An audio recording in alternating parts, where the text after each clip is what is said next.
सामरीले कांग्रेस के विधायक चिंतामणि महाराज के बयान वाले वीडियो सामने आए।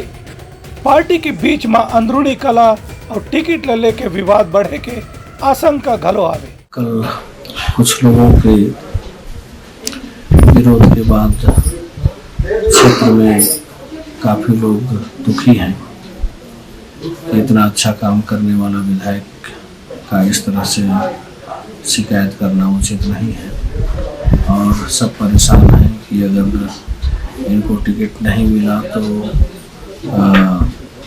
हम चुनाव का बहिष्कार कर दें। इस तरह का भी विषय आ रहा है, तो निश्चित रूप से जनभावनाओं को ध्यान में रखते हुए